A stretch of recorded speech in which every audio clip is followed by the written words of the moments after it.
continuar aqui a nossa caminhada. Então a gente já está... Lembra quando eu falei para vocês que de vez em quando vai aparecer essa imagem? Para nunca a gente esquecer, né? Ok? E só há 3 coisas que a gente pode fazer em relação a missões. Ou você pode fugir, como o Jonas. Você pode ficar admirando, achando bacana, tanto aqueles testemunhos missionários, camaradas vão para lá, mas eles contam só as coisas boas, né? Por isso que lembra que a gente falou dessa matéria, que essa matéria é importante, porque muita gente tem uma visão romântica de o que é ser missionário, o que é ser um evangelista, né?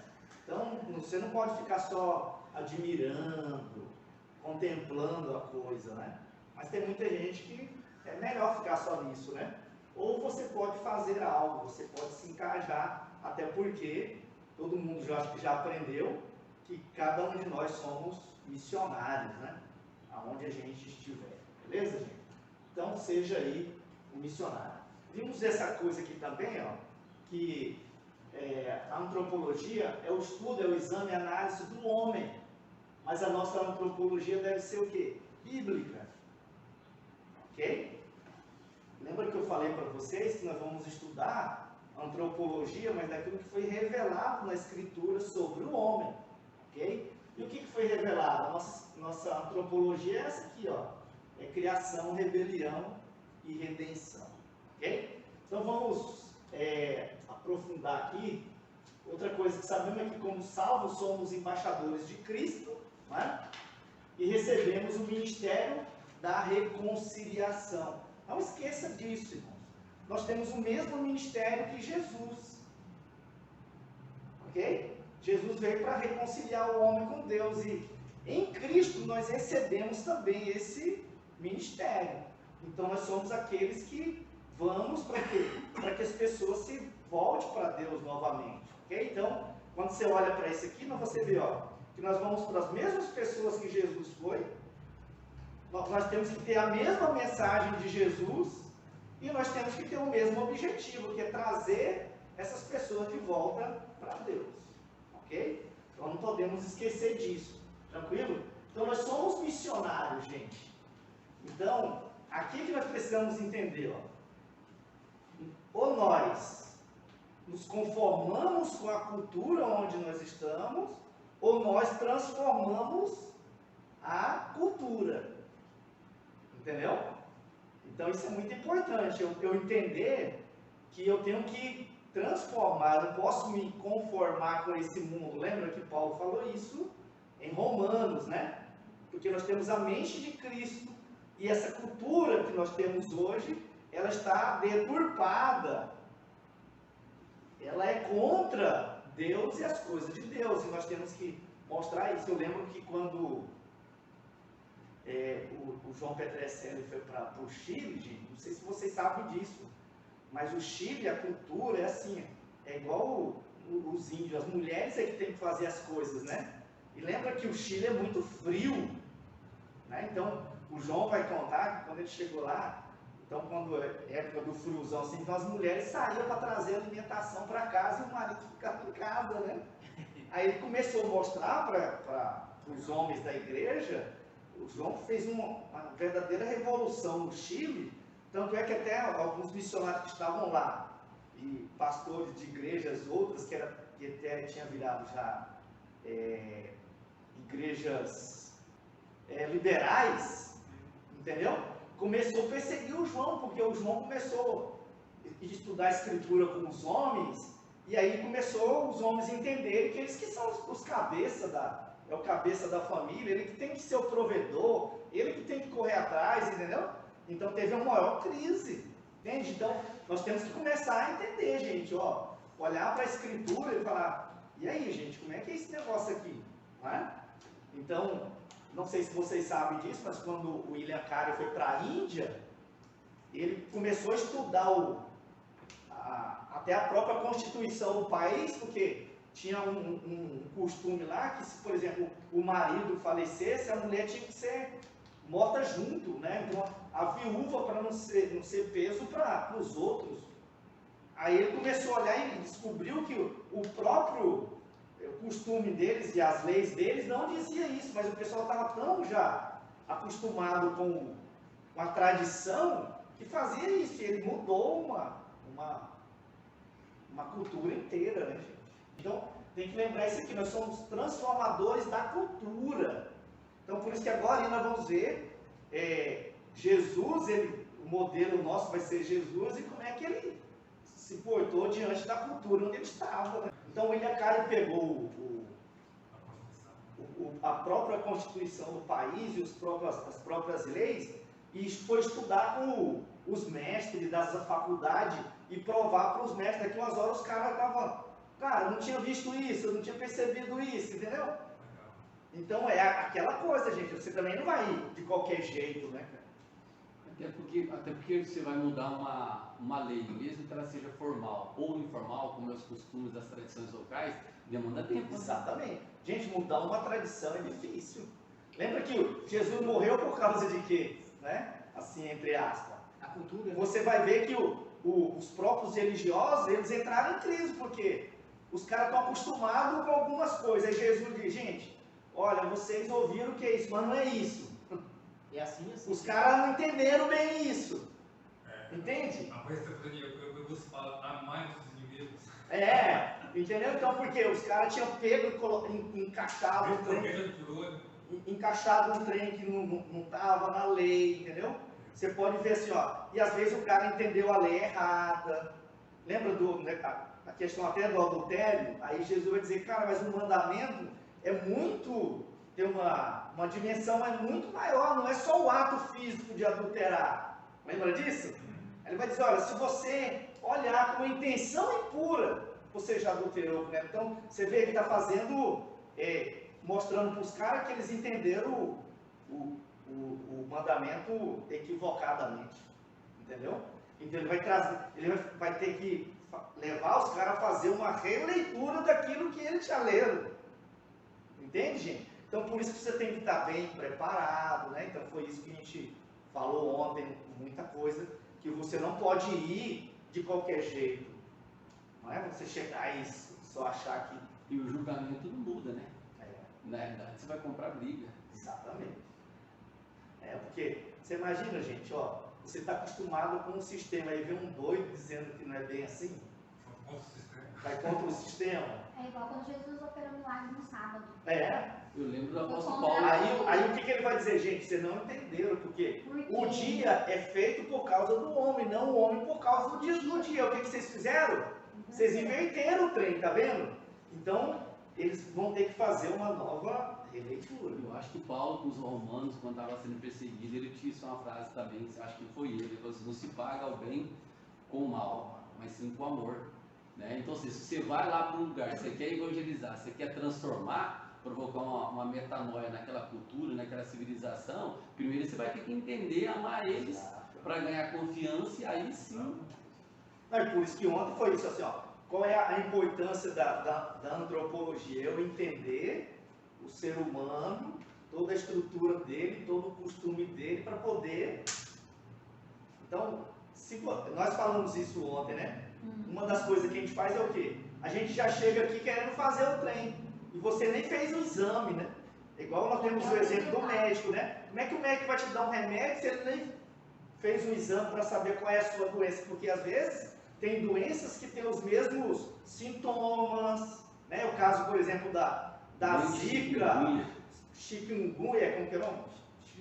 Chikungunya e a dengue, né? Tem quase os mesmos sintomas. Então, se você não souber, aí às vezes você vai querer, o cara tá com Zika, você vai Dá remédio de dengue para ele, né? Exatamente, vai dar uma crise aí. Então, por isso que você precisa entender bem direitinho, gente, senão você vai dar problema, né? É por isso que precisamos dizer para os rebeldes, ó, que eles precisam se reconciliar com Deus. Então, nós estamos trabalhando aqui, ó. Nós temos uma mensagem de reconciliação, nós temos uma missão. Então, nós estamos indo lá com uma missão. Qual é a missão? Trazer essas pessoas de volta para Deus, porque eles estão longe. E se eles estão longe, então eles estão fazendo tudo o contrário àquilo que o Senhor quer que eles façam. Entendeu isso? Beleza, então agora vamos trabalhar aquela tríade que eu falei, né? Então, olha, vejamos a missão da nossa antropologia na criação, na rebelião e na redenção. Então, essa é as três coisas que eu quero trabalhar com vocês. Ó. Então, a missão da nossa antropologia na origem, lá na criação. Lembra que nós falamos ontem que a antropologia ela faz a pergunta: de onde viemos? Qual é a nossa origem? Né? E aí, a nossa missão da antropologia missionária é mostrar exatamente isso aqui, ó. Olha aqui, ó, que nós temos um Criador, gente. Não tem jeito de não entendermos isso, né? Ó. Então, como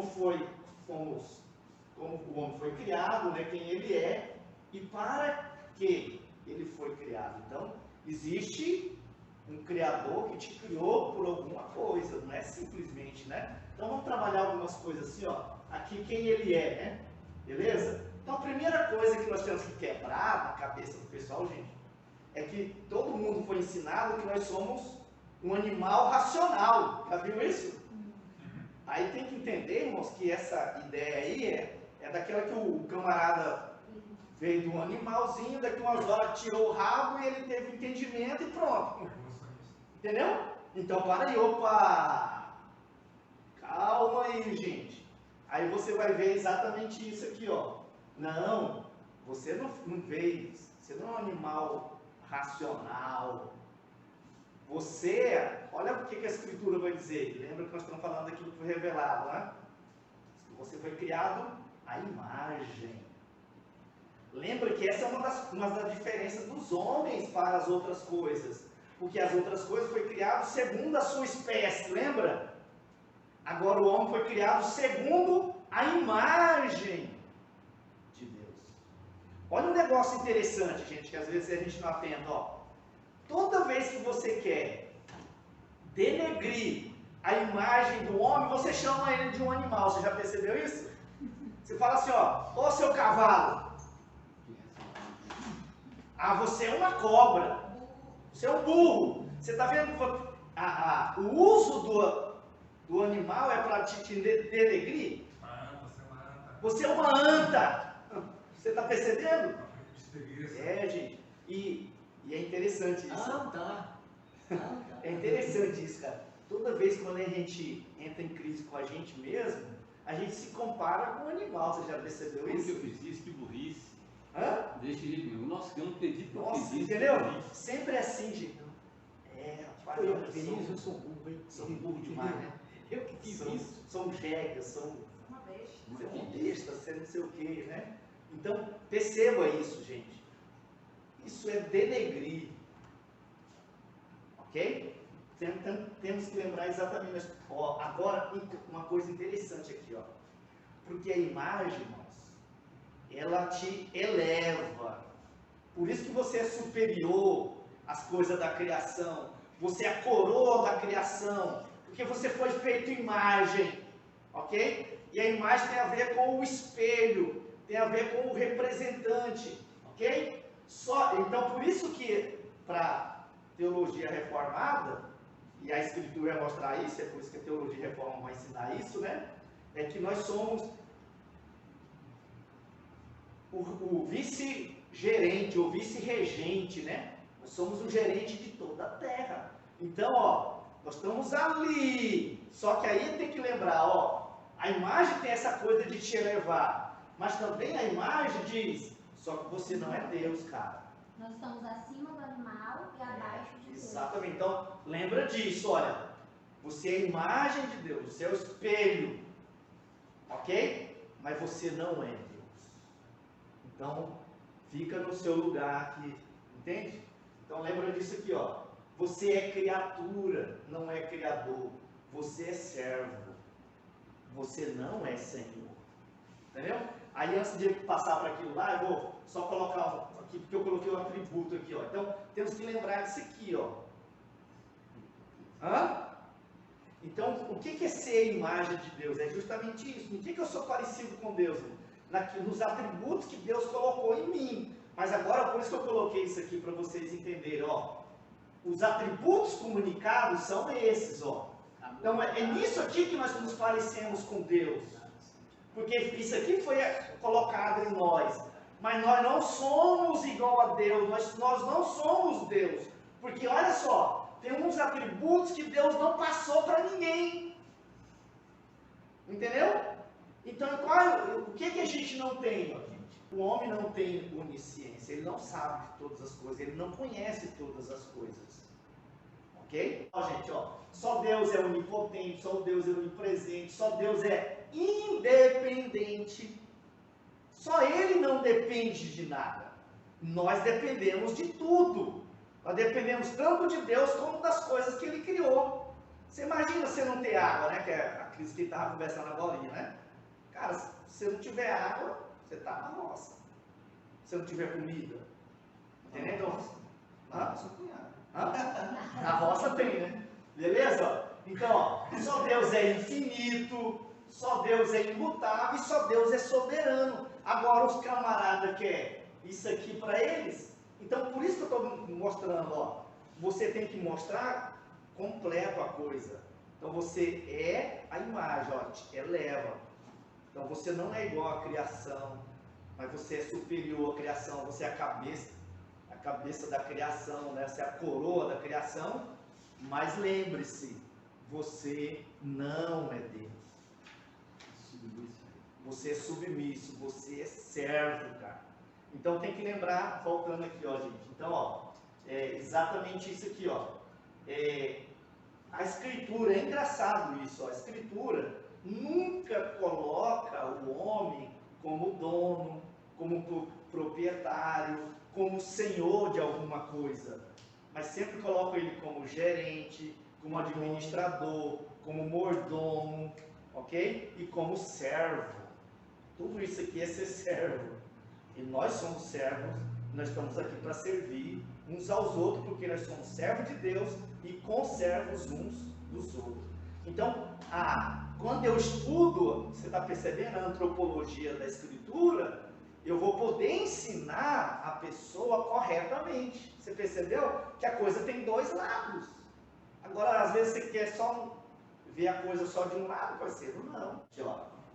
Lembra que nós também fomos criados com um objetivo, para alguma coisa, com uma finalidade, cara. Então, olha só, é isso que nós temos que mostrar para o ser humano. Quando eu faço discipulado nas pessoas, gente, por isso que eu falei ontem para o pessoal, gente, não comece do jeito que às vezes muita gente começa. Faça a caminhada da Escritura, que é criação, rebelião e redenção, que vai dar certo. Entendeu? Então, quando eu faço o discipulado do pessoal, eu começo em Gênesis 1, na criação, mostrando como Deus criou, como foi tudo certinho, depois a rebelião, aí depois é que vem a salvação, a redenção, ok? Então, olha só, eu tenho que mostrar para esse homem que ele foi criado para a glória, para espelhar a glória e espalhar, porque a glória tem que ser vista em toda a terra. Lembra, esse é um dos mandatos que o pessoal logo no começo eles querem desobedecer. Por que eles fazem a Torre de Babel? Lembra desse detalhe? É porque eles não querem espalhar. Mas Deus mandou fazer o quê? Espalhar. E é exatamente na Torre de Babel que Deus faz o quê? Espalha eles. Por isso que confunde as línguas e eles têm que fazer o que tinha que fazer. Qual é o propósito deles? Entendeu? Então, ó, quando eu mostro aqueles atributos, eu estou espelhando Deus. Ok? Eu estou mostrando que eu sou parecido com Deus. E ao mesmo tempo, eu estou espalhando essa glória em todo o mundo. E a glória de Deus tem que ser vista em toda a terra. Gente. Ok? Então, por isso que a ordem foi crescer e multiplicar, né? Entende? E espalhar, e ganhar a terra. Então, depois, quando a gente for estudar missões em outra matéria, você vai ver, eu vou mostrar isso para vocês, ó, que a visão de Deus sempre foi ou o escopo de Deus sempre foi toda a terra, gente. E essa é a diferença do Deus da Escritura. Porque lembra que os outros deuses, os deuses falsos, eram deuses locais. Lembra disso? Que era Deus para cada coisa. Deus da guerra, Deus do amor. Só que o Deus da Escritura é o Deus de tudo, cara. Essa é a diferença. Entendeu? E Ele quer que todos os povos o conheçam. Entende? Então, tem que lembrar desse detalhe aqui, ó. Muito bem? Então, ó. E outra coisa que Ele foi criado para ser um adorador. Então, nós falamos isso ontem. Nós mostramos a dimensão do ser humano. Não tem jeito. Ele vai sempre adorar. Ou ele adora, aqui ó, todo ser humano é um adorador, irmãos. Ou ele adora o Deus verdadeiro, ou o Deus falso, ou o Criador, ou a criatura. Mas ele adora. Ó, então eu já sei desse detalhe, ó. Entendeu? Então eu tenho que ensinar exatamente isso para as pessoas. Para adorar a pessoa certa. Exatamente. E é isso que está faltando muito, gente. Nós não estamos pregando, como Paulo disse, para os presbíteros de Éfeso, porque Paulo disse assim, ó, gente, eu estou indo embora, né? Eu sei que vai adentrar alguma coisa, mas eu estou livre do sangue de vocês. Aí você vai ver por que Paulo diz isso. Ele vai dizer o quê? Por quê? Porque eu ensinei para vocês, de dia e de noite, no templo, de casa em casa, aquele negócio todo, né? Mais de 3 anos na igreja. Todos os desígnios de Deus. Então aqui está uma coisa que hoje o pessoal está fazendo o quê? Às vezes pregando só aquilo que agrada, só aquilo que ele gosta. Mas eu não posso fazer isso, eu tenho que pregar todo o desígnio de Deus, gente.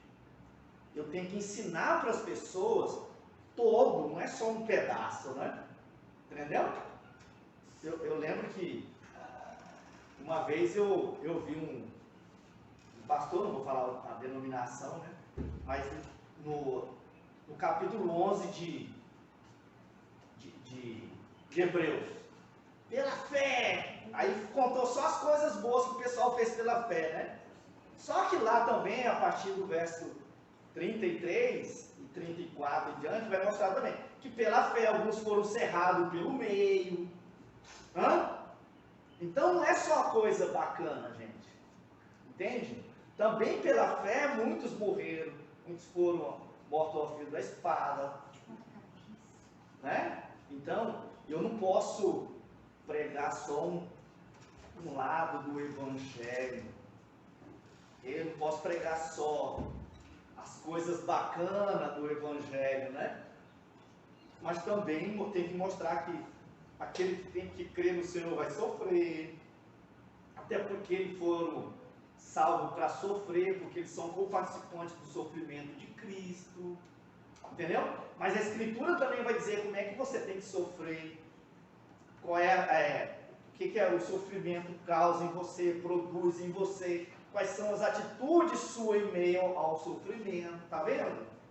Então, ela não vai dizer que, não, você não vai sofrer, ela vai dizer, não, você vai sofrer, mas o porquê do sofrimento, quais são as promessas no sofrimento e quais são as suas atitudes no meio ao sofrimento. Aí a gente tem as bem-aventuranças. Entende? Então isso que é o Evangelho completo, ok, gente? Então eu criei esse quadrinho aqui só para você entender que na criação, essa é a nossa missão, de dizer para esse homem o que acontece conforme a Escritura.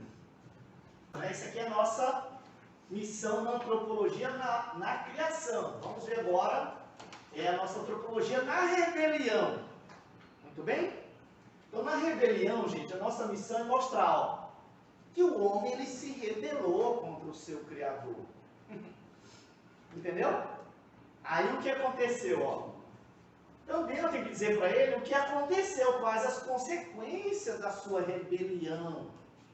Tranquilo?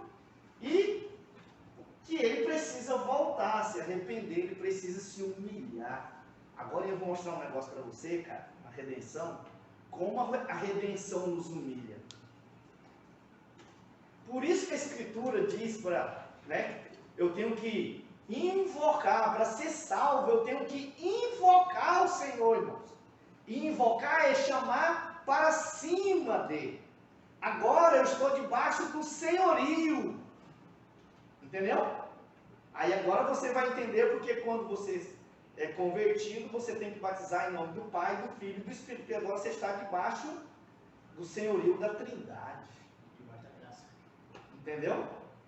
Então isso que é bacana. Então eu tenho que mostrar para o pessoal isso aqui, ó, que o homem não continua como ele foi criado. A imagem está nele ainda, mas essa imagem está toda deturpada, toda desconfigurada. Aí é preciso Jesus para configurar novamente a imagem que foi deturpada lá na queda, ok? Então vamos lá entender isso aqui, ó. Então é isso que nós temos que falar. Eu vou trabalhar isso com vocês, as consequências da rebelião, na redenção. Por quê? Aí eu fiz até o quadrinho, que está lá na página 14, depois da 15, né? Vai ser o primeiro quadrinho. Porque o que eu vou trabalhar agora, gente? Mostrar que todas as consequências da queda, ok? Ou as consequências da queda, Jesus veio por causa disso. Tranquilo? Então, quando eu chegar na redenção, eu vou trabalhar essas consequências da rebelião aqui. Muito bem. Vamos ver agora na redenção. Então, ó, qual é a nossa tarefa na redenção? Isso aqui, gente, ó, é mostrar que eles, né, os homens, eles precisam se humilhar. Por quê? Eles não podem, eles não têm condições de se levantar de onde estão. Eles não têm. Agora eu vou mostrar isso para você, ó. Eles precisam, é por isso que eles precisam do Redentor. Porque se eles pudessem se levantarem sozinhos, eles não precisariam do Redentor. Jesus não precisaria fazer nada, gente. É por isso que ontem nós falamos o quê, ó? Se eu tirar Gênesis da Escritura, e principalmente o capítulo 1 e o capítulo 3, né? É a criação, né? Não vai, o restante da Escritura não tem valor, não existe. Entendeu? Por isso que eu mostrei isso para vocês, ó. A Bíblia é assim, ó. É criação, rebelião e redenção. Mas é interessante. Criação são 2 capítulos. Que é o capítulo 1 e o capítulo 2, né? O capítulo 2 ele só faz um zoom no capítulo 1, já perceberam? Aí rebelião só tem um capítulo, que é o capítulo 3. A partir disso, irmãos, agora tudo é o processo de redenção. Por isso que depois, nós vamos mostrar isso, que a redenção é uma obra muito maior que a própria criação. Eu mostrei isso lá no retiro com o pessoal, né? Que com a criação bastou a palavra de Deus, irmão. Disse Deus, lembra? Agora, para nos redimir, o Pai teve que cravar o seu Filho numa cruz. Entendeu? Aí eu fiz uma comparação lá entre a criação e a redenção, irmão. Aí tudo é igualzinho, mas a criação tem mais um item, né? Entendeu? Porque a criação tem a cruz, a redenção tem a cruz. Entende? Então tem que lembrar disso aí, ó. Ok? Então é isso que eu tenho que mostrar na redenção, que eles precisam se humilhar porque eles precisam do Redentor. Ok? Muito bem, vamos para frente agora. Então olha só.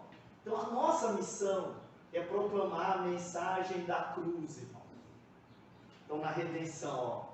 A nossa missão é mostrar o que? Jesus, o foco é Jesus. É por isso que ontem a gente falou que o tema central da Bíblia é Cristo. Por quê? Porque tudo agora aponta para Cristo, para restaurar tudo, tanto o homem como todo o universo, tudo precisa de Jesus. Jesus que vai fazer isso, ok? Então, nossa missão é mostrar a cruz de Cristo, né? Ok, ó. Precisamos dizer para as pessoas que Jesus é o único caminho de volta para o Pai Celeste. Eu coloquei esse desenho aqui que eu achei muito bacana, né? Então, lembra que a gente sempre explica, entre o homem e Deus tem um grande abismo, né? Então só a cruz para atravessar você aí, te trazer de volta para o Pai. Né? Então foi por isso que em João 14,6 Jesus diz, olha, eu sou o caminho, a verdade e a vida, ninguém vem ao Pai senão por mim, se não passar por mim. Ok? Porque Jesus é que mostra o Pai. Até porque o Pai está irado com aqueles que se rebelaram e não tem amizade não, amigo. Aí Jesus vem para aplacar a ira do Pai e para trazer esse inimigo de volta para ser agora amigo de Deus. Estar em paz com Deus, porque eles estavam em guerra com Deus. Por isso que Jesus ele é o nosso advogado. Agora, né? Depois não. Lembra disso. Então eles precisam saber que só Jesus é o Salvador, irmãos. Só Jesus é o Senhor, é o mediador e o único fiador. Isso aqui que é interessante. Nós não podemos deixar de cravar isso na cabeça das pessoas. Jesus não é mais um caminho. Entende? Não é mais uma verdade. Não é mais uma vida. Ele não é mais um Senhor. Ele não é mais um mediador. Entende? Ele é o único. Então, por isso que nós temos que lembrar disso aqui. Ó, então, as pessoas precisam saber que Jesus, ele é. Então, ó, por isso que é bacana entender isso, que o tema central da Bíblia é Cristo. Porque todo mundo precisa saber de Cristo. É de Cristo que eles precisam. Lembra de ontem? Se eles não conhecerem a Cristo, eles não poderão ser salvos. Entendeu? Lembra quando a gente trabalhou no conhecimento, que o homem, ele deseja conhecer, então aí tá, deixa. Então nós vamos mostrar para eles que eles precisam conhecer Cristo. Ok? Então, ó, Jesus é o pão da vida, ó, olha só. Então, tudo isso aqui, ó, perceba que tudo está a coisa do português, definido, né? É o adjetivo? Artigo definido. Entendeu? Artigo definido. Então você vai ver, ó, só Jesus é o pão da vida, só Ele é a luz do mundo, só Ele é a porta das ovelhas. Entendeu? Só Ele é o bom pastor. É interessante, irmãos, às vezes o pessoal quer aplicar esse texto para o pastor humano, né? Mas não tem jeito, gente. Isso aqui é impossível de aplicar esse texto, por exemplo, para mim como pastor, né? Porque o texto vai dizer, olha, por que ele é o bom pastor? Porque só Ele dá a vida pelas suas ovelhas. Mesmo que eu morrer por ti, minha morte não vale para ti, cara. Hã? Só Ele conhece as suas ovelhas. Gente, eu não conheço você como Deus conhece. Porque Ele não conhece só a sua atitude, mas Ele conhece a intenção da sua atitude. Porque você pode fazer um negócio bacana para mim, né?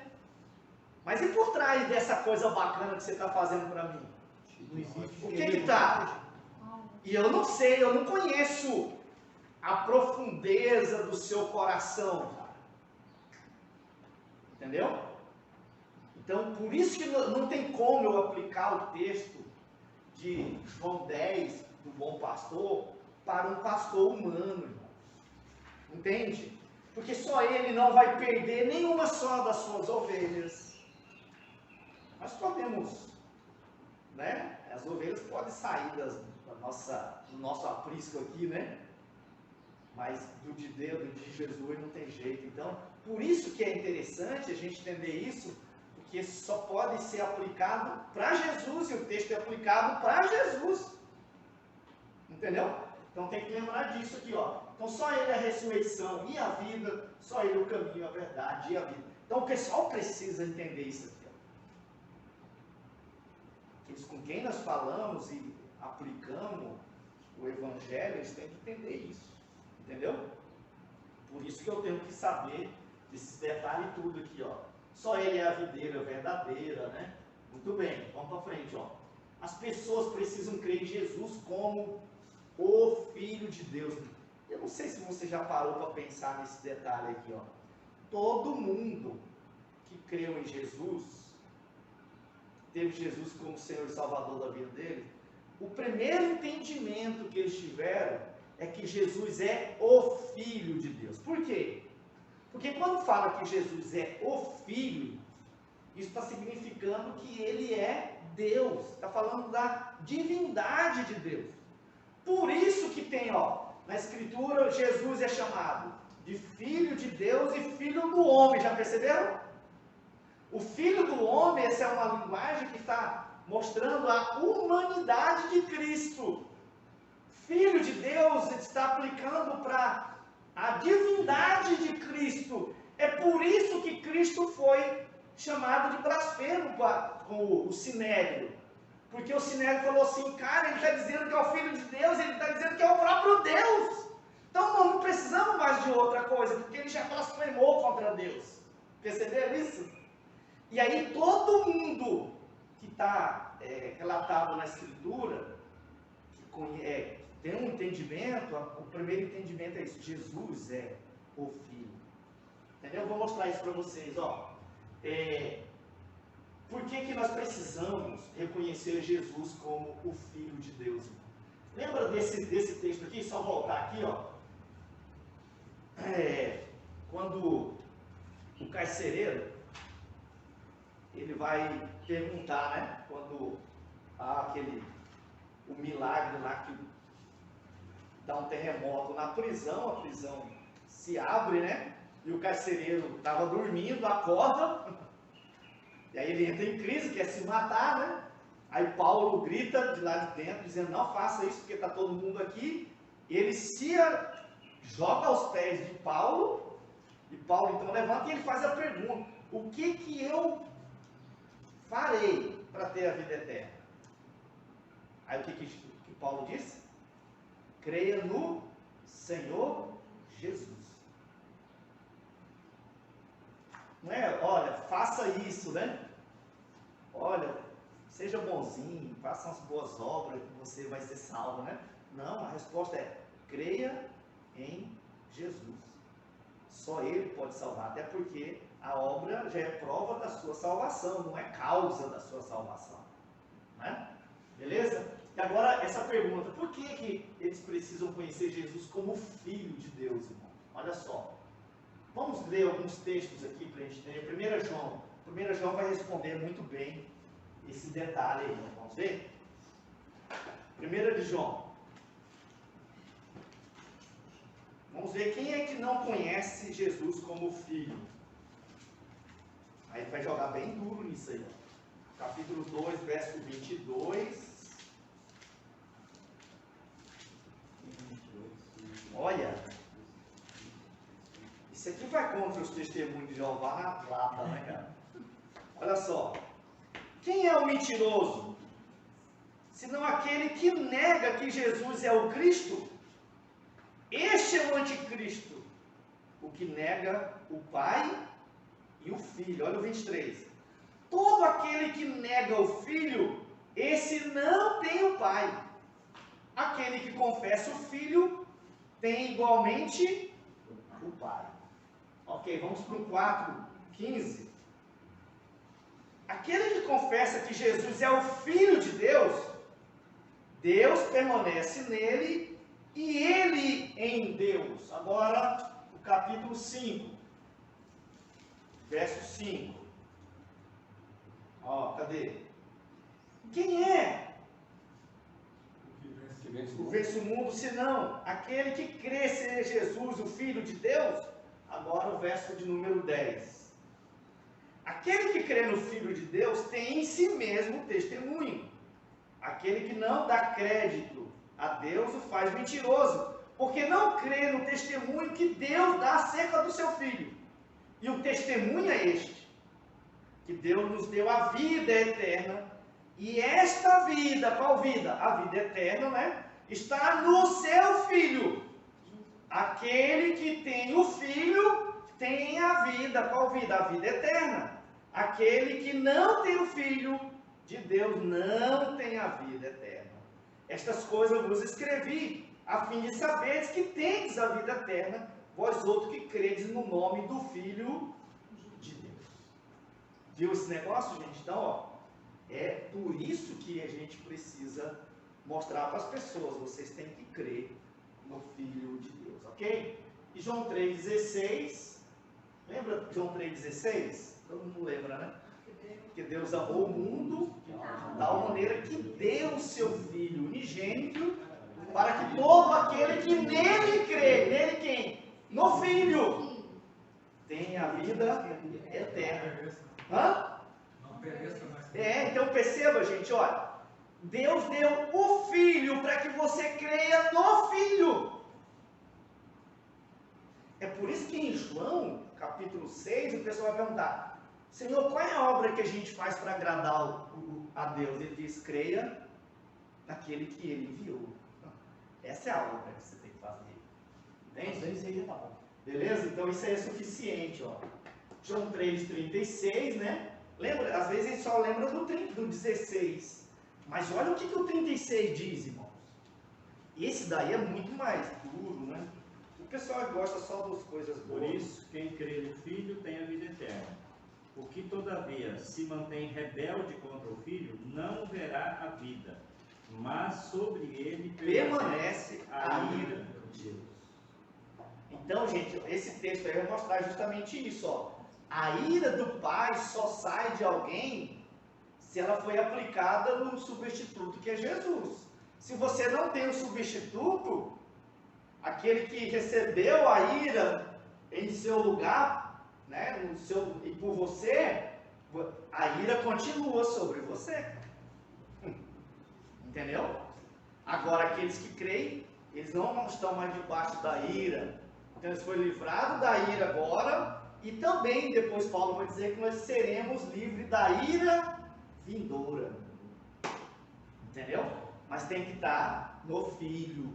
Então, eu preciso compreender isso aqui. Ó. Muito bem. E João 20, 31, ele termina o seu livro dizendo, olha, gente, Jesus fez muito mais coisa do que está escrito aqui nesse evangelho que eu estou escrevendo para vocês. Mas eu escolhi esses, selecionei esses, para que vocês creiam em Cristo. E crendo, vocês têm vida eterna em seu nome. Beleza? Então, é por isso que não tem jeito, gente. Por isso que Jesus tem que ser conhecido pelas pessoas. Tranquilo? Então, olha só. Eu coloquei isso, ó. Temos que pregar Jesus, irmãos.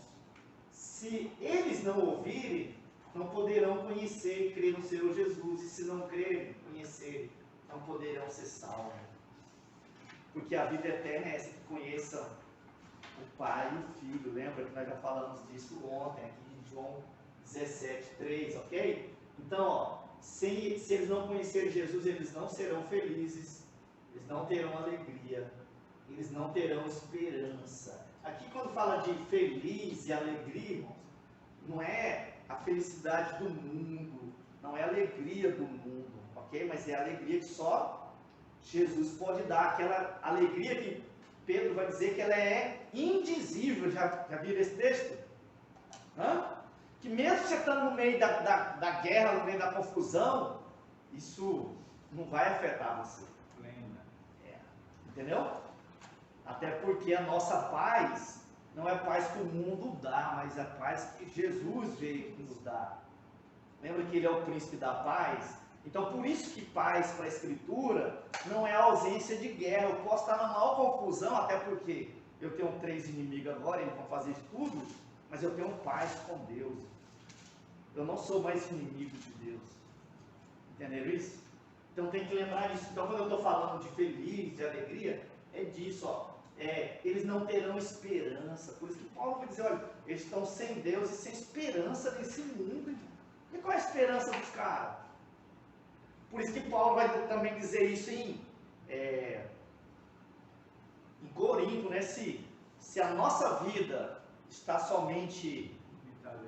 São os mais miseráveis. Os mais miseráveis, os mais infelizes de todos os homens. Sim, pastor. Então, só voltando ali na paz, então quando o salmista Davi fala, quando perguntam logo dele tem paz, ele está se referindo a essa paz.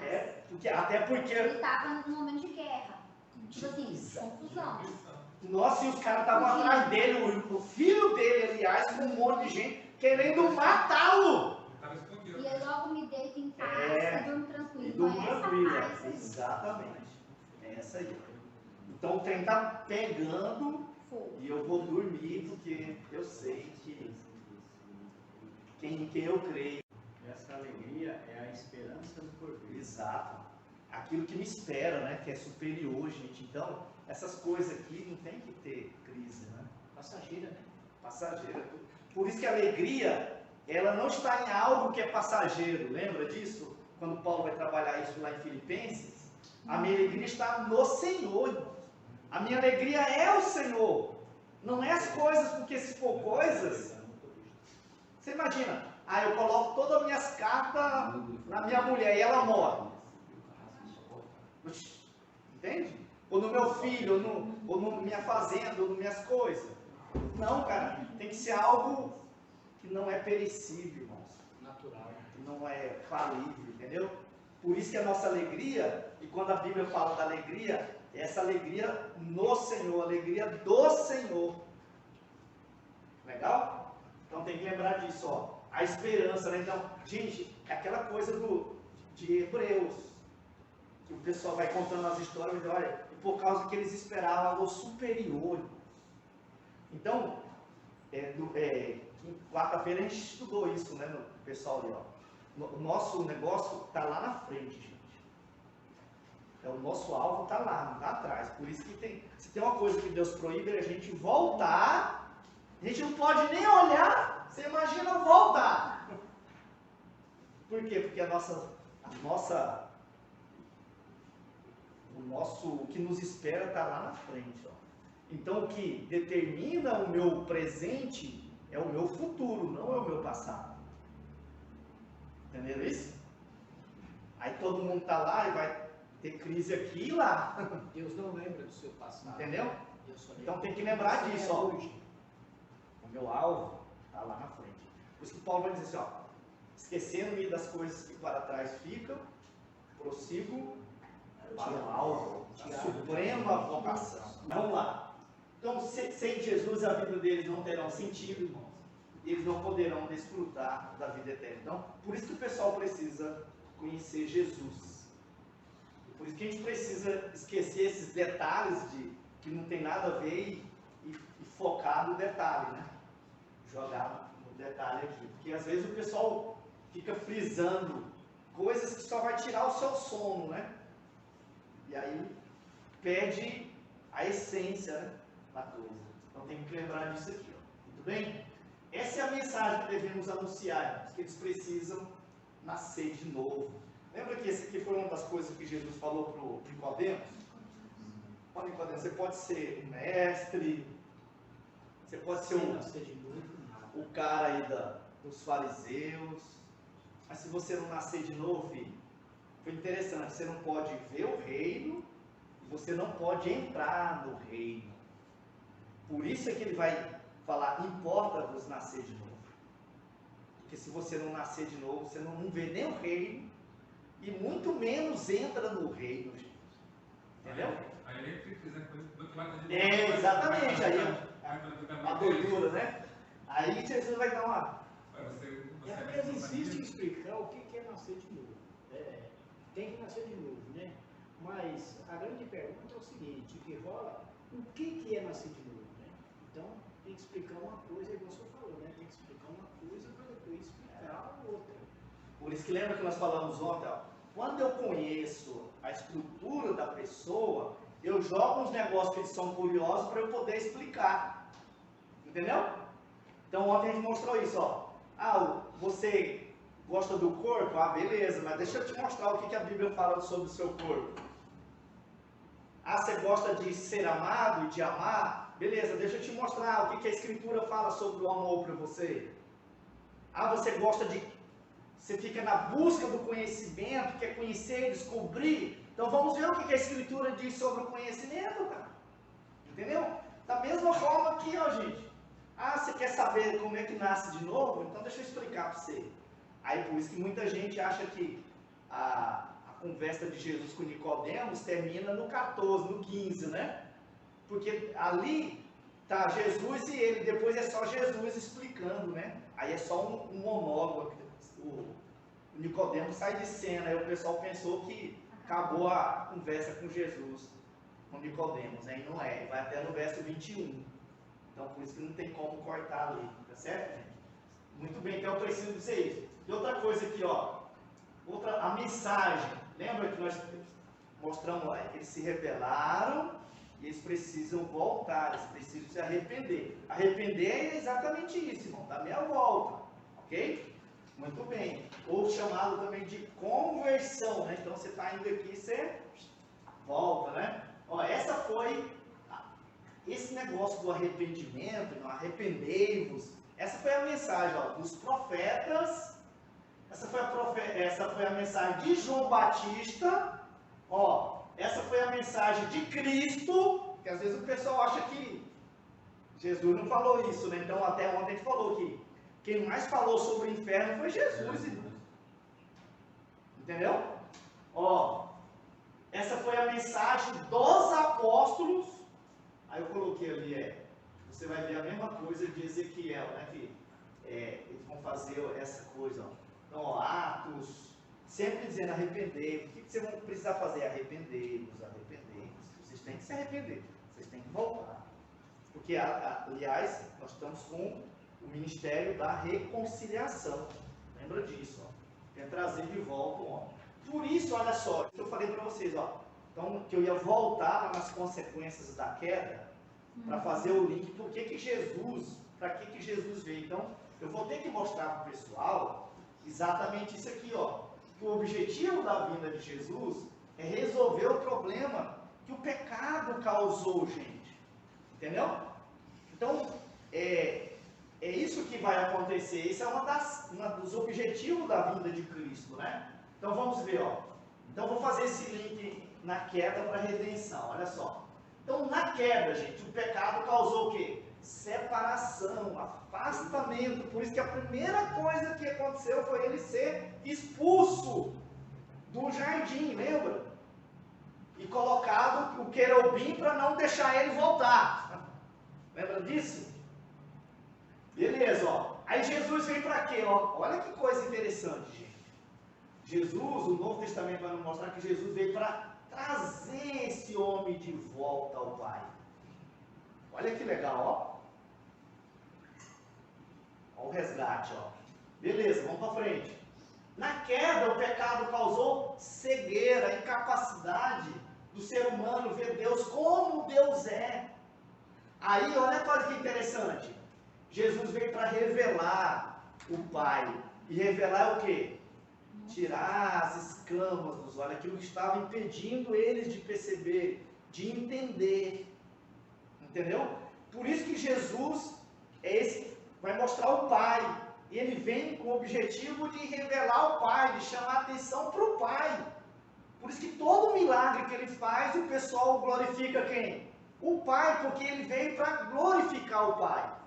Ok? Então ele veio para que as pessoas vissem o Pai. É por isso que quando ele vai dizer que ele vai embora, ele não pode ir agora, o Filipe vai dizer, então mostra-nos o Pai, isso nos basta, né? Aí o que Jesus diz para ele? Filipe, há quanto tempo estou com você e você ainda não entendeu que quem vê a mim, vê o Pai. Então Jesus é a fotocópia real do Pai, gente. Por isso que Paulo vai dizer que ele é a imagem do Deus invisível. É por isso que o autor de Hebreu vai dizer que ele é a expressão exata do ser. Paulo em Colossenses vai dizer que nele reside toda a plenitude da divindade. Entendeu isso? Porque ele vem para revelar o Pai. Ele agora passa a ser aquele que mostra o Pai. Porque a queda causou essa coisa de não entender o Pai, de não compreender o Pai. E ele vem para trazer você de volta o Pai. Tudo bem? Na queda o pecado causou perdição. O homem se perdeu em si mesmo, sua vida perdeu sentido, porque ele foi destituído da glória de Deus. Aí olha só, Jesus veio para buscar e salvar quem? O perdido. Olha que interessante. Lucas sacou essa ideia. Entende? Jesus vem para quê, gente? Qual é o objetivo da vinda de Cristo? Buscar e salvar quem? O perdido. Beleza? Olha só. Bagunçou tudo aqui o trem, né? Isso. Aqui, ó. 4. Na queda, o pecado causou inimizade, guerra entre Deus e o homem. Jesus vem para reconciliar o homem com Deus. E esse negócio de reconciliar vai aparecer muito, principalmente nos escritos de Paulo, que Jesus é o reconciliador, ok? Ó, na queda, em quinto lugar, o pecado causou escravidão do homem, o homem se tornou escravo de Satanás, do pecado e do mundo. Olha o objetivo da vida, Jesus veio para redimir o homem, resgatar da escravidão. Então ele se torna escravo, Jesus vem resgatá-lo da escravidão, ok? De Satanás, do mundo e da carne. Na queda o pecado trouxe maldição e condenação. Viram isso? Jesus veio e se tornou maldito para que eu fosse bendito do Senhor. Agora não há mais condenação para aqueles que estão em Cristo. Viu um negócio interessante? E outro, ó, na queda o pecado trouxe a morte. Aí olha, e principalmente João vai mostrar isso, ó, tanto no Evangelho como na carta. E Jesus veio para dar vida. A vida eterna, a vida abundante. Entendeu? Olha o tanto de texto que João vai cravar isso na cabeça. Que Jesus vem para te dar vida. Por que ele precisa te dar vida? Porque você está morto. E só ele pode.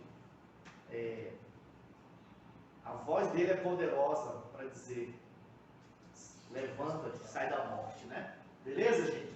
Olha só. Portanto, na redenção, a nossa missão é mostrar que eles precisam se humilharem, porque eles não podem, eles não têm condição de sozinhos se levantar de onde estão.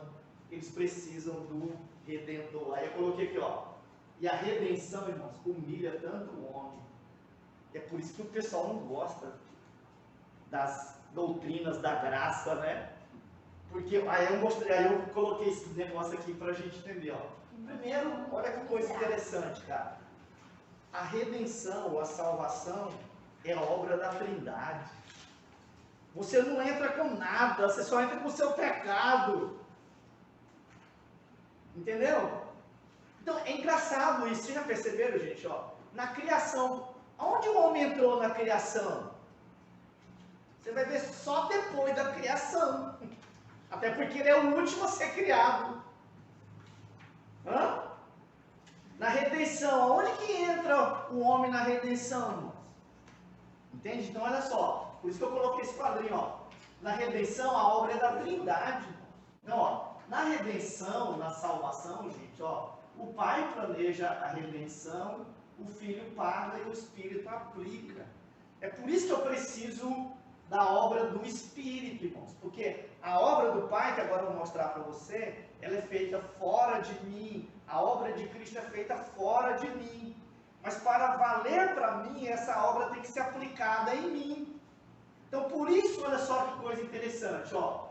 A obra da Trindade da salvação, ó, a obra do Pai é a obra de eleição, a obra de Filho é de redenção, a obra do Espírito é de regeneração. O Pai faz a obra de eleição na eternidade, o Filho faz a obra de redenção na cruz, mas o Espírito faz a obra de regeneração no coração, mudando a sua natureza. Aqui é que nós precisamos entender, porque aqui nós temos uma crise com os arminianos, né? Porque os arminianos eles vão dizer assim, mas Deus ele não mexe, ele não muda na sua vontade, não é essa palavra que eu queria. Volição. Hã? Volição. Não é, tem outra palavra. Vamos ter essa como vontade. Não mexe na sua vontade, é claro. Por quê? Porque a vontade é escrava da natureza. Então ele tem que mexer na sua natureza. Entendeu? Porque olha só, por isso que agora, até aqui eu estou com um negocinho aqui para explicar. Aqui, ó. Por isso que somente nós, os crentes, nós temos duas naturezas, ó. Então eu coloquei esse negocinho aqui, ó. A nova e a velha natureza. Então o que acontece? Quando você peca porque você ainda tem a velha natureza. Então você está fazendo aquelas obras erradas por causa da sua natureza pecaminosa, por causa da sua natureza adâmica. Quando você quer orar, deseja servir a Deus, ler a Bíblia, estar em comunhão, você está agindo conforme a nova natureza. Entendeu? Então por isso é que nós somos livre agente. Ok? Então, e aí, como livre agente, ó, às vezes eu peco, mas eu peco por quê? Porque eu tenho a velha natureza habitando em mim ainda. Ok? Mas eu também desejo fazer coisas que agradam o coração de Deus. Mas por que eu desejo? Por causa da nova natureza. É por isso que Paulo vai dizer que nós estamos numa luta entre a velha natureza e a nova natureza, que ele chama da luta da carne contra o espírito. Entendeu? Então por isso que ele diz, olha, faça morrer a velha natureza. Então empurra essa velha, né? Quanto mais alimentar a nova, mais a velha vai se enrolando. Agora, às vezes nós queremos alimentar mais a velha, né? Aí vai dar problema. Então tem que lembrar disso. Deus mexe aonde? Faz a obra no coração, na natureza sua. Lembra que é do coração que sai as bagaceiras, né? Então ele vai ter que mexer, não é na bagaceira, é na fonte da bagaceira, né? Entendeu isso? Então por isso, olha só, Deus ele vai mexer na sua natureza, ó, mudando a sua natureza, a sua inclinação agora. Por isso que agora você é aquele que não queria amar Deus, que era inimigo de Deus, agora quer amar a Deus, quer servir a Deus, quer temer a Deus, quer andar conforme Deus. E quer que todo mundo faça. Exatamente. Por quê? Porque eu vou obedecer a Deus, e Deus mandou fazer o quê? Você não pode ver o irmão na frente que você já está pegando para ele. Entendeu? E aí olha aqui que bacana.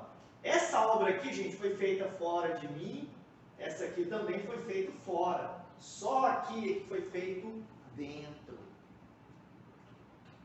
Entenderam isso? Então, o que o Espírito faz? Ele pega a obra do Pai e a obra do Filho e aplica em você. Somente quando é aplicado em você é que vale para você. Se antes não está valendo. Entendeu? Beleza pura? Então olha só. Veja como não tem jeito e humilha o pinhão. Né? Então, ó, Colossenses 1,13, irmãos, e segundo, capítulo 2, verso 13 a 15, abra só para a gente atentar para o detalhe, como não tem jeito. E aqui, que é para os arminianos, né? E eu lembro que uma vez eu fui convidado para dar aula de missões no Seminário Batista Nacional, no STEMAT, lá em Cuiabá. Aí eu falei para o diretor na época, né? Falei assim, olha, eu não vou poder dar essas aulas aí, cara, porque você sabe que eu vou ensinar conforme eu creio, né? Não tem jeito de eu ensinar um negócio que eu não creio, né? E aí vai dar uns meios, uns B.O. nesse negócio aí de vocês, né? E eu lembro quando eu fui mostrar para o pessoal esse texto aqui para eles, os meninos lá, os alunos, entraram em crise, né? E a pergunta que eles fizeram foi o seguinte, e agora, pastor, com quem que nós ficamos? Eu falei, fica com a Bíblia, né? Só isso que eu quero que você entenda, você fica com a Bíblia, cara. E o que a Bíblia diz? Nossa, eu nunca tinha percebido isso, nunca tinha entrado para o texto, né? Então, quando a gente faz a exegese do texto, você vai descobrir isso aqui, ó. Então, olha só o que Colossenses 1,13 diz. Lembra disso? Ele nos libertou do império das trevas e nos transportou para o reino do Filho do seu amor. Então eu coloquei aqui para a gente entender, ó. Então existe o que, ó? O império das trevas e o reino de Jesus. Ok? Gente, por que é um império e o outro chamado de reino? Aí a gente foi descobrir que o império é sempre um agrupamento de reinos que foram usurpados, lembra disso? O cara tem um reino, aí ele começa a conquistar, daqui umas horas os reinos que ele conquistou e viram um império, lembra disso? Por isso que ele se torna um imperador. Aí você vai ver, ó, o império de Satanás é um império porque ele usurpou Entendeu isso? Então por isso que tem esse negócio aqui, ó. Só que agora lembra o seguinte, ó. Então eu coloquei esses dois. Oh, cadê o homenzinho que estava aqui? Isso. Olha só, gente, ó. Então aqui é bacana, cara. Quando eu montei esse negócio aqui, agora vocês vão entender esse trem, né, cara? Porque agora o que acontece? Hã? O que o texto está dizendo, ó, gente? Então, primeiro, ó, lembra que ele aí é o Pai. Ele aí é o Pai, certo? Não é Jesus. Estão comigo ou não? Sim.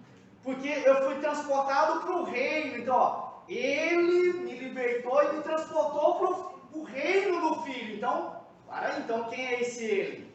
É o Pai. Aí você vai entender, ó. Jesus que disse, ó, ninguém vem a mim sem que o Pai o trouxer. Lembra disso? Então é o Pai que te dá para o Filho. Lembra? Lembra desses detalhes aí que o próprio Jesus falou? Então tem que lembrar disso aqui, ó. Então, o Pai vem por meio do Filho com todo o poder e vence quem está te dominando. Então aqui o negócio é bacana porque você não pode, lembra que você está debaixo de um senhorio aqui, e é um senhor perverso, e ele é maior do que você, ele é superior a você, e você está debaixo dele, você não tem condição de se auto-liberar dele e ir para algum lugar. Então é isso que o texto está dizendo, ó. Então é preciso que Deus venha, invada o império dele, vença que quem está te vencendo, que está te dominando, quem está te agarrando, amarrando, entendeu? E aí ele te liberta, ele quebra as suas correntes. Só que aí ele faz o quê? Ele te transporta para o reino. Quem é que faz isso? É o Senhor. Por quê? Porque aqui está o detalhe, ó. Que agora, lembra disso aí, por isso que o capítulo 2, verso 3 a 15 vai dizer, ó, que você estava morto, olha a sua situação. Então por que você não pode vir para o reino? Porque você está morto. Um morto pode escolher, pode se ressuscitar por si mesmo? Não. Entendeu? Então, olha só, para te trazer para esse reino, Deus teve que fazer alguma coisa. Então, ó, você estava morto, ele teve que fazer o quê? Te dar vida. Ok? Você estava morto em seus delitos e pecados, e ele tem que fazer o quê? Ele tem que te perdoar. E perdoar quantos dos seus pecados? Todos os seus pecados. Vamos ler o capítulo 2, verso 3 a 15, para a gente entender isso. Eu já estou atropelando, né? Você nem leu, hein? E a vós outros que estáveis mortos pelas vossas transgressões Isso. e pela incircuncisão da vossa carne, nos deu vida juntamente com ele, perdoando todos os nossos delitos. Isso. Tendo cancelado o escrito de dívida que era contra nós, e que constava de ordenanças, o qual nos era prejudicial, removeu-o inteiramente, encravando na cruz. e despojando os principados e as potestades, publicamente os expôs ao desprezo, Triunfando deles na cruz. Olha agora, é interessante. Então, ó, o texto vai dizer isso, você estava morto, ele te dá vida. Você estava com pecado lá brutal, aí ele te perdoa, ele perdoa todos os seus pecados. É interessante esse detalhe, porque em toda a Bíblia, quando fala do perdão de Deus pelos seus pecados, sempre colocam todos. Então não é só alguns, são todos os seus pecados que são perdoados. Aí olha só, você tinha uma dívida que era impagável. Aí agora o que Deus faz com ela? É, porque Cristo pagou completamente a sua dívida. Ela está cancelada a sua dívida. Você não deve mais nada. Entendeu, gente? Por isso que Satanás não pode mais acusar você. Porque ele vai acusar você de quê? Que dívida que você deve? Aí por isso que eu preciso saber disso. Porque quando ele vier me perturbar e me acusar, porque ele agora só me acusa para mim, que ele não pode mais ir lá ao trono, como ele fez com Jó, entendeu? Que quando Jesus subiu, não teve mais, aí ele se lascou, entendeu? Então agora ele continua sendo acusador, mas ele acusa a mim para mim mesmo, de mim para mim mesmo. Olha, aí eu tenho que ter o escudão da fé, que é essas coisas que eu tenho que crer, gente, para aí. Mas eu devo o quê? não devo mais nada. A minha dívida foi cancelada, filho. Eu estou, ó, isento aqui. Porque Jesus foi o meu fiador. Ele foi a fiança e o fiador e a fiança. Entende? Ele pagou tudo, então, ó, cancelou, não devo mais nada. E outra coisa, ó, Satanás estava te dominando aqui, ó, no império. Ele perdeu o direito. Por isso que você não pode mais ficar possesso. Entendeu? Ele não pode mais te tocar, ele vai jogar os dados inflamados, mas você está com o escudão da fé. Aí você tem que crer nas promessas de Deus. Ok? Então, gente, veja aqui, ó. Aí eu pergunto, aonde o homem entrou aqui? Cadê a ação do homem aqui na redenção? Não aparece. Não tem, gente. Ele só entrou com as dívidas dele, com o pecado dele, com a morte dele e com o capeta dominando ele lá. Agora ele está tudo livre, isso aí tudo. Entendeu? Então, isso que é bacana entender a Escritura, e é isso que eu tenho que ensinar o pessoal. Entenderam isso, gente? Então eu preciso compreender essas coisas aí, tá bom? Muito bem, olha só isso aqui, ó. Ó, esses são os feitos de Deus pelo salvo, irmãos, ó. Foi Ele que te criou, então, onde você entrou? O que você fez na criação dele? Nada, né? Na queda foi Ele... Hã? Você só bagunçou, né? Na queda foi Ele que prometeu o Salvador, o Redentor. Olha, na redenção, gente, ó. Foi Ele que te deu a Cristo antes da fundação do mundo. Foi Ele que te chamou por meio do Evangelho. Foi Ele que te regenerou. Foi Ele que te convenceu. Foi Ele que justificou. Foi Ele que te adotou. Foi Ele que santificou. É Ele que persevera por ti. E é Ele que te glorificará. Aí é isso que eu não vejo, não sei como é que os camaradas entendem diferente, né? Porque a Escritura está clara. Entendeu? Então é isso que a gente precisa dizer para as pessoas. Olha, filho, baixa a bola, se humilha, é só isso. E a humilhação, quem ainda faz isso é o próprio Deus. Entendeu? Então até para você se arrepender, Deus tem que fazer uma obra em você.